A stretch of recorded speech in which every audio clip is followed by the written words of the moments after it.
I just made this account because the whole situation feels ridiculous, and honestly, I'm still trying to wrap my head around it. We're about to head out on a trip across the country to visit family, but yesterday, something happened between my wife and our 8-year-old son, Jake, and things haven't been the same since. A bit of context first. Jake is mildly autistic. He struggles with emotions sometimes, but otherwise he's a pretty typical kid. He loves sports, he loves video games, and like a lot of boys his age, he wants absolutely nothing to do with anything he sees as girly. So yesterday, I was in the living room playing video games with him, while my wife was in the bedroom finishing up her packing. She called him in, and not 10 seconds later, I hear this explosion of yelling. "Are you serious? Who the hell do you think you are? Get that stupid thing away from me." I thought he was getting in trouble, maybe being disciplined for something, but when I walked in, what I saw stopped me. My wife was holding out a sparkly pink shirt, clearly a girl's shirt, with some celebrity on the front, and she was trying to get Jake to try it on. He looked completely overwhelmed and on the verge of tears. I asked what was going on, and she said Jake's cousin, Jennifer, is about his height, and she wanted to check if the shirt would fit before packing it.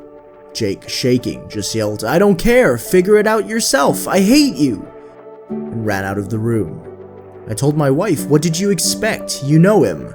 You know how he is. Of course this would upset him," but she got defensive. She said, "It's just a shirt," and told me it was the least he could do after everything we do for him.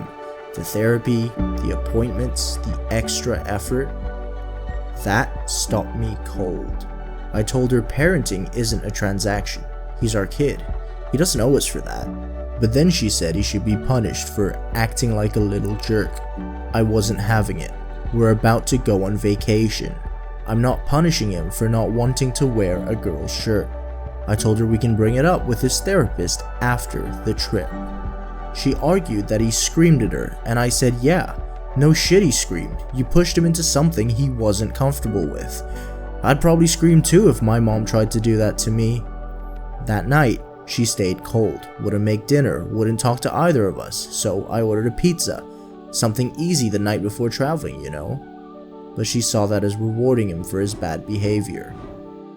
Never mind the fact that it's just practical not to do dishes before packing up and leaving for a trip.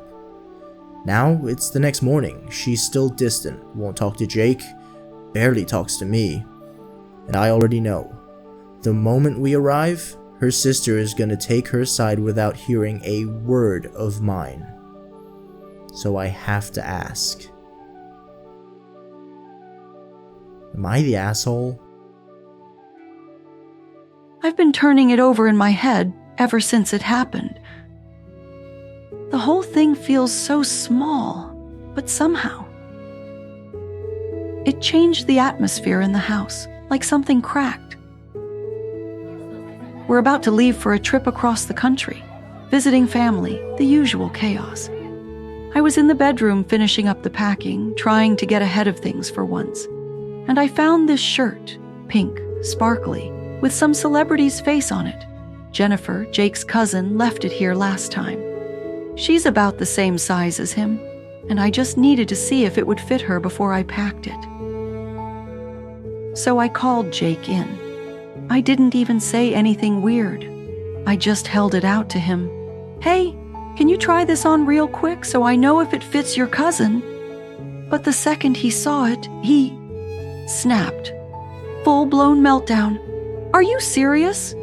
Who do you think you are? Get that stupid thing away from me." I didn't even get a chance to explain. He looked like he was going to cry. And then he ran out of the room yelling, "I hate you." And then, of course, my husband walks in and sees the tail end of it and immediately turns on me like I did something cruel. "You should have known better. You know how he is?" Yes, I do know how he is. I'm the one making the appointments, the therapy, the constant adjustments. I know Jake. I love Jake.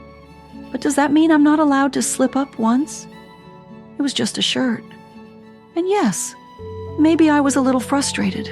Maybe I said, after everything we do for him, he can't just try it on? I didn't mean it to sound cold. It was just one of those moments where the exhaustion leaks out. I was tired. I was trying to pack. I wasn't trying to push him. But the way my husband reacted, it was like I'd betrayed our son. He said, "Parenting isn't a transaction." And he's right. But sometimes it feels like one when you're always the one bending. Then I said something I regret. I said Jake's been getting more difficult lately. Not because I don't love him, but because it's hard. And no one ever seems to ask how I'm doing. Just Jake. Just keeping the peace. Just staying quiet. I didn't cook that night. Couldn't. Not out of spite. I just didn't have the energy. My husband ordered pizza, and I knew exactly how it would look to him. Rewarding Jake after he screamed at me. But it wasn't about that. It was just practical. We leave in the morning. I didn't want more dishes, more noise, more fighting. Now it's the next day. The house is quiet. Jake won't meet my eyes.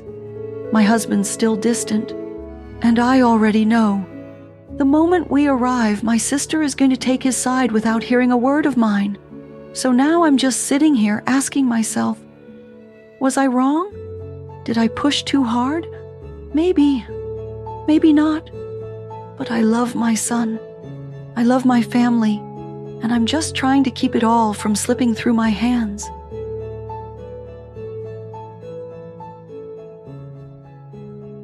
I don't really like when things change, and after yesterday, it feels like the whole house changed. It started when I was playing games with Dad. That part was good. I was winning, he was laughing, the sound felt warm. Then Mom called me from the bedroom. I thought she needed help with something, maybe zipping a suitcase or something like that. I didn't feel nervous or anything, not yet. When I walked in, she was holding up this shirt. It was pink, really sparkly. It had this person on it. I don't know who, but they had makeup and big hair and a smile that felt like too much. Mom said, can you try this on real quick? It's for your cousin. I froze. I didn't know what to say. My stomach felt twisty. I didn't want to wear it. I didn't want to see myself in it. I felt like I was being turned into a joke I didn't understand. And then the words just came out too fast and too loud. I yelled a lot. I don't remember all of it. I remember Mom's face, looking shocked and then small, like she shrunk. I ran, I shouted that I hated her, but I didn't mean it like that. I was just scared. Later, I heard them in the kitchen, Mom and Dad, not yelling, but close to it. Their voices were tight. I couldn't really hear the words, but I knew it was about me. I wanted to go in to explain, but I didn't know how, and they were facing away from me like they were on a different side. Then nobody made dinner. Dad ordered pizza.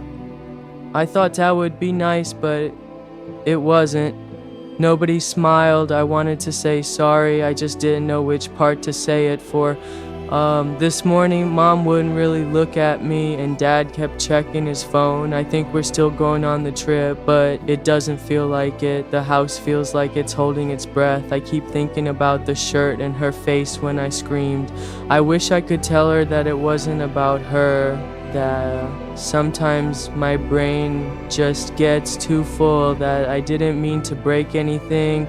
I wish I could ask her if she's okay, but I don't know how to say those kinds of things, not yet. Maybe one day, maybe not, but I hope she still knows I love her, even if I yelled, even if I ran, even if it's quiet now.